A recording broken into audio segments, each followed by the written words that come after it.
പുതിയ വീഡിയോയിലേക്ക് സ്വാഗതം. ഇന്ന് നമ്മൾ ചെയ്യാൻ പോകുന്നത് ഞാനിവിടെ വാച്ചിൻ്റെ ഒരു ബോക്സാണ് എടുത്തിരിക്കുന്നത്. ഇത് വെച്ചിട്ട് നമുക്കൊരു ആർട്ട് വർക്ക് ചെയ്യാം. അപ്പോൾ ഇതെങ്ങനെയാണ് ചെയ്യുന്നത് നമുക്കൊന്ന് നോക്കാം. അപ്പോൾ ഞാനിവിടെ കുറേ കളേഴ്സ് എടുത്തിട്ടുണ്ട്. ഇത് വെച്ചിട്ട് നമുക്ക് കുറച്ച് ഫ്ലവേഴ്സ് വരച്ചു കൊടുക്കണം. അപ്പോൾ അത് നമ്മൾ ഫിംഗർ വെച്ചിട്ടാണ് വരച്ചു കൊടുക്കുന്നത്. അപ്പം നമുക്ക് അതെങ്ങനെയാണ് ചെയ്യുന്നത് നോക്കാം. അത് ഞാനിവിടെ ഒരു പിങ്ക് കളറാണ് എടുത്തിരിക്കുന്നത്. അത് വെച്ചിട്ട് നമുക്ക് കുറച്ച് പൂക്കൾ വരച്ചു കൊടുക്കാം.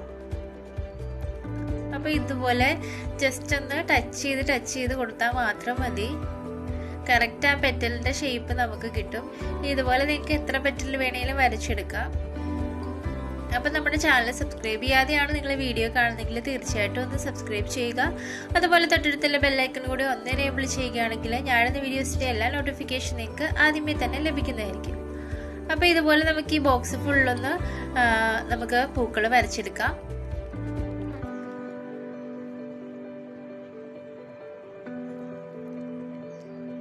വളരെ സിമ്പിളായിട്ട് ചെയ്യാവുന്നൊരു ആർട്ട് വർക്കാണ്.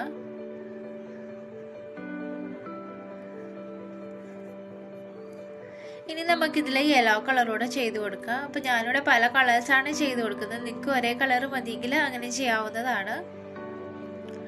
എല്ലാ കളേഴ്സൂടെ ആകുമ്പോൾ നല്ല ഭംഗിയായിരിക്കും നമ്മുടെ ഈ ബോക്സ് കാണാനായിട്ട്.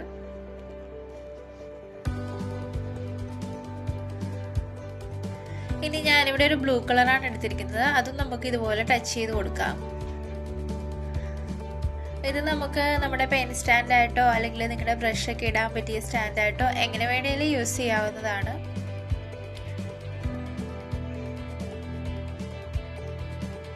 നിങ്ങൾക്ക് ഇഷ്ടമുള്ള രീതിയിൽ പിക്ചേഴ്സ് വരച്ചെടുക്കാം.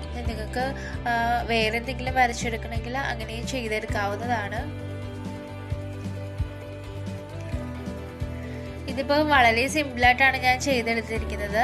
ഇതിൽ ഞാൻ വൈറ്റ് കളറിലെ ഫ്ലവറോടെ വരച്ചു കൊടുത്തിട്ടുണ്ട്. എല്ലാ കളേഴ്സും ആയപ്പോൾ നല്ല ഭംഗിയായിട്ടുണ്ട്. ഇനി ഇതിലേക്ക് ഞാൻ ബ്ലാക്ക് കളർ വെച്ചിട്ട് അതിൻ്റെ നടുക്ക് പൂമ്പൊടി വരച്ചു കൊടുക്കുന്നുണ്ട്. ജസ്റ്റ് ഒന്ന് ടച്ച് ചെയ്ത് കൊടുക്കുന്നത് മാത്രമേ ഉള്ളൂ.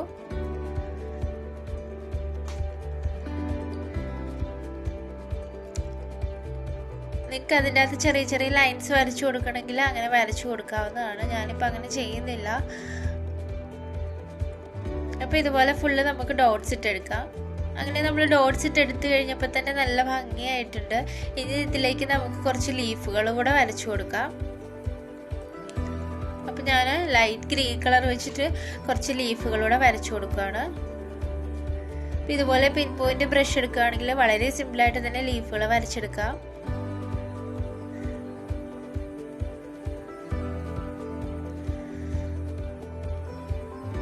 അപ്പോൾ ഇതുപോലെ നമുക്ക് ഈ ബോട്ടിൽ ഫുള്ളൊന്ന് വരച്ചെടുക്കണം.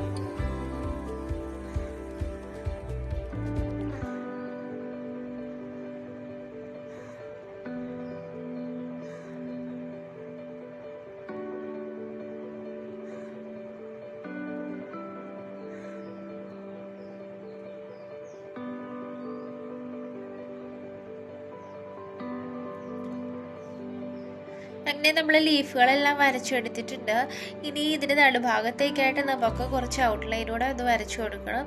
അതിനുവേണ്ടി ഞാനിവിടെ വൈറ്റും ഗ്രീൻ കളറൂടെ മിക്സ് ചെയ്തെടുത്തിട്ടുണ്ട്. അത് ഇതുപോലെ ജസ്റ്റ് ഒന്ന് വരച്ചു കൊടുത്താൽ മാത്രം മതി. അപ്പം നമുക്ക് ഐലയുടെ കറക്റ്റ് സ്ട്രക്ചറും കിട്ടും. കണ്ടോ, ഇങ്ങനെ വരച്ചു കൊടുത്തു കഴിയുമ്പോഴത്തേക്കിനും നല്ലൊരു ഫിനിഷിങ് ലുക്കാണ് നമ്മുടെ ബോക്സിന് കിട്ടുന്നത്. അപ്പം നിങ്ങൾ ഇതുപോലെ ചെയ്തെടുത്താൽ മതിയായിരിക്കും. അങ്ങനെ നമ്മുടെ ബോക്സിൻ്റെ വർക്കൊക്കെ കംപ്ലീറ്റ് ആയിട്ടുണ്ട്. ഇപ്പം നല്ല ഭംഗിയായിട്ടുണ്ട്. ഇത് പ്ലാസ്റ്റിക് ആയതുകൊണ്ട് നമുക്ക് വാർണിഷ് അടിച്ചില്ലെങ്കിലും കുഴപ്പമില്ല. എങ്കിലും നിങ്ങളുടെ കയ്യിൽ വാർണിഷ് ഉണ്ടെങ്കിൽ അത് അടിക്കുന്നതായിരിക്കും നല്ലത്. കാരണം ഇത് ഇളകി പോകാതെയൊക്കെ ഇരിക്കും. അപ്പോൾ നിങ്ങൾക്ക് എൻ്റെ വീഡിയോ ഇഷ്ടമായെങ്കിൽ ലൈക്ക് ചെയ്യുക, കമൻറ്റ് ചെയ്യുക, സബ്സ്ക്രൈബ് ചെയ്യുക. അതുപോലെ തൊട്ടടുത്തുള്ള ബെല്ലൈക്കൺ കൂടി ഒന്ന് എനേബിൾ ചെയ്യുകയാണെങ്കിൽ ഞാനിന്ന് വീഡിയോസിൻ്റെ എല്ലാ നോട്ടിഫിക്കേഷൻ നിങ്ങൾക്ക് ആദ്യമേ തന്നെ ലഭിക്കുന്നതായിരിക്കും. അപ്പോൾ നമ്മൾ കുഞ്ചൂസ് ക്രാഫ്റ്റിൻ്റെ ഒരു പേജ് ഫേസ്ബുക്കിൽ സ്റ്റാർട്ട് ചെയ്തിട്ടുണ്ട്. അപ്പോൾ എല്ലാവരും ഒന്ന് ലൈക്ക് ചെയ്യുകയും ഫോളോ ചെയ്യുകയും വേണേ. അപ്പോൾ നമ്മുടെ പേജിൻ്റെ പിക്ചർ ഞാൻ വീഡിയോയുടെ ലാസ്റ്റ് ഉൾപ്പെടുത്തിയിട്ടുണ്ട്. അപ്പോൾ എല്ലാവരും ഒന്ന് ലൈക്ക് ചെയ്യുകയും ഫോളോ ചെയ്യുകയും വേണം. അപ്പോൾ നമുക്ക് മറ്റൊരു വീഡിയോയിൽ കാണാം. Bye bye.